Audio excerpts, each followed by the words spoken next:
sahabat ladang jagung jangan, inilah salah satu view sungai Kedung Banteng yang berada di sebelah timur Kampung Satwa. Ini salah satu sungai yang juga dikelola oleh teman-teman pelopor Kampung Satwa di dalam mendukung habitat burung-burung dan juga tanaman riparian. Nah, seperti apa pengelolaan sungai Kedung Banteng ini? Kita akan ngobrol dengan Mas Hanif, salah satu pelopor Kampung Satwa dan peduli lingkungan yang ada di kota Yogyakarta.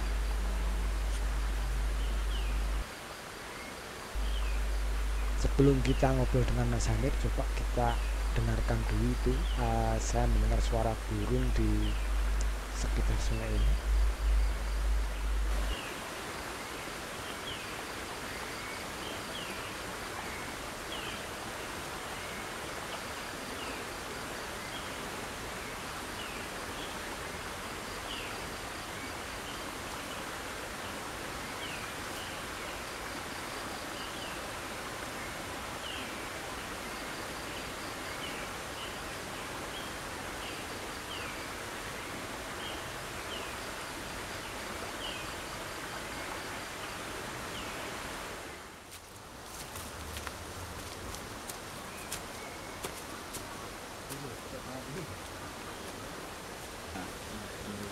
Mas Hanif, ini kan ada sungai. Bagian alam ini apakah bagian dari untuk konsep melindungi dan melestarikan habitat gitu? Iya. Gimana? Oke, gini Pak. Jadi kan memang yang aviari yang di sana itu memang kita siapkan untuk sebagai sampel-sampel burung endemik. Makanya kemudian yang akan kita lestarikan, akan kita coba eksitukan di sana adalah breeding konservasi burung endemik yang aviari kecil, itu untuk burung kecil. Nah, ini adalah sebagai sampel, sementara burung yang lainnya seperti apa? Yang lainnya akan bertebar langsung di alamnya.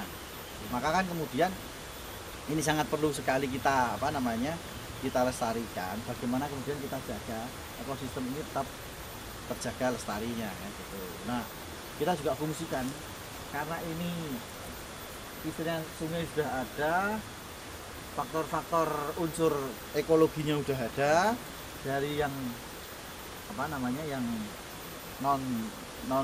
non hidup sampai kemudian yang hidupnya kan sudah kompleks semua. Nah, ini yang cuma perlu kita jaga untuk menjaga habitat terutama pinggiran sungai. Itu adalah kita lestarikan, dan saat ini baru diriset oleh kawan-kawan dari UGM dan UIN tumbuhan-tumbuhan ripariannya. Tumbuhan riparian itu apa? Kita kan pengen tahu tumbuhan riparian itu modelnya dan jenisnya apa aja. Oke. Tumbuhan riparian itu adalah tumbuhan yang ada di kanan kiri pinggiran bantaran sungai ini. Oke, berarti jenis-jenis tumbuhan yang hidup di pinggiran sungai. Nah, ini kita fungsikan selain sebagai habitat dari satwa, pendukung ekologi ekosistemnya, ini juga untuk menanggulangi abrasi sungai. Kelongsoran kehadiran tebing sungai ini kita jaga dengan beberapa tumbuhan riparian. Contohnya seperti yang saya ini wit rempelas ya. Oh, ini ada pohon rempelas. Ini kita pohon rempelas berada di sungai mana ini, Mas? Ini Sungai Kedung Banteng. Sungai Kedung Banteng ini ada di Sleman ya? Ya, di Sleman. Nah, ada pohon rempelas yang kemudian akarnya seperti itu, ngikat tebing. Strukturnya kan gini loh, Pak. Ini kan langsung ngikat dia ngikat tebing ini loh. Kalau nggak ada ini, misalkan ini kita bunuh, ini ambrol semua. Oke. Nanti bisa kita perjelas. Nah, ngikat tebing. Ada juga bambu. Bambu ini langsung gendoli kabeh, Pak, ini, Pak. Akar-akarnya itu dia kecil tapi ikatan ini kuat banget. Kalau yang paling ideal itu adalah akar banir ya, yang kemudian seperti tumbuhan gayam sebenarnya. Gayam, tapi nggak ada ya. Di sini nggak ada gayam. Nanti baru mau kita adakan juga di sebelah sana ada itu, karena akarnya yang tipis-tipis itu, yang gepeng-gepeng itu langsung ngiket tebing-tebing kan gitu. Nah, ini sing perlu kita pahami seperti itu. Varian-varian lainnya banyak.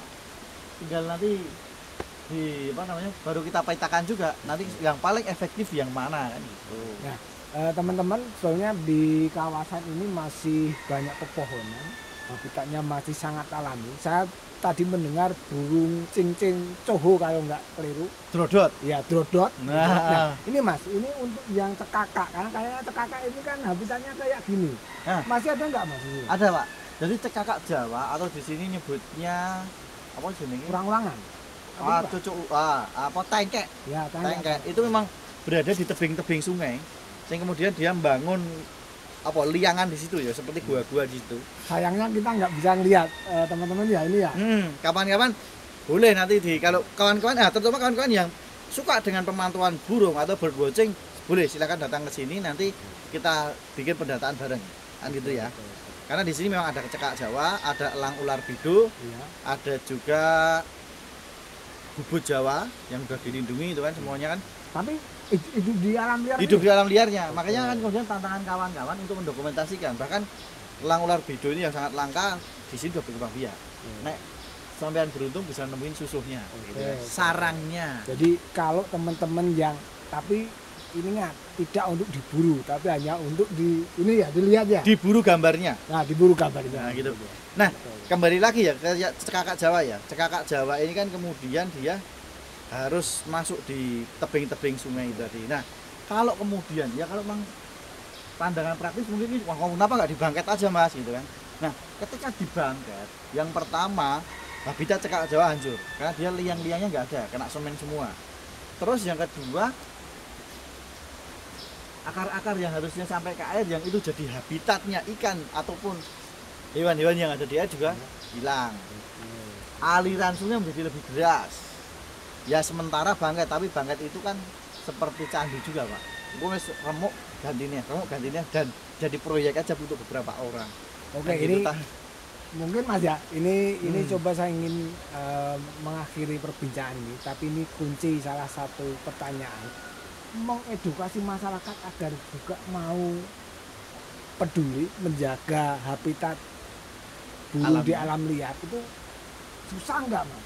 Nah, kalau dibilang susah Pak, tapi itu tantangan dan seninya di situ yang perlu kita nikmati bersama kan gitu loh. Tapi kalau kondisinya masyarakat sekarang di sini gimana? Pelan-pelan dia udah mulai ngerti arti pentingnya sungai. Mereka juga sempat beberapa kali diskusi dengan kami, Mas itu ternyata tebing yang sana udah mulai ambruk, tebing yang sana udah mulai bogos, kira-kira seperti apa. Ya, nanti kita coba tanamin aja pohon-pohon yang terkait yang bisa kemudian jadi pengikat tebing kan gitu. Nah, pelan-pelan karena ketika kebutuhan mereka itu terperhatikan dan kemudian tercukupi dan menjadi sebuah isu yang menarik, masyarakat pun akan oh iya ya ternyata ada kemanfaatannya. Tapi kalau kemudian kita hanya yang penting ini didokterin aja, oh ini harus gini enggak, mereka nggak akan kesadaran nggak akan muncul.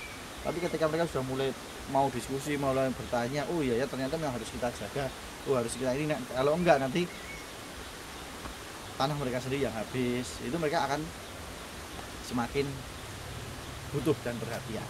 Oke, siap Mas Hanif. Mudah-mudahan apa yang kita sajikan ini menjadi inspirasi bagi semua masyarakat di dalam melindungi habitat burung, sehingga burung tidak hanya bisa dilihat di sangkar, di aviari, tapi juga di alam liar kita masih bisa menyaksikan kicauannya dan berbagai kehidupan mereka. Mudah-mudahan semuanya akan terjadi dan kita akan bertemu lagi dengan beberapa tema dan tetap di ladang jagung channel kesayangan kita. Salam lestari.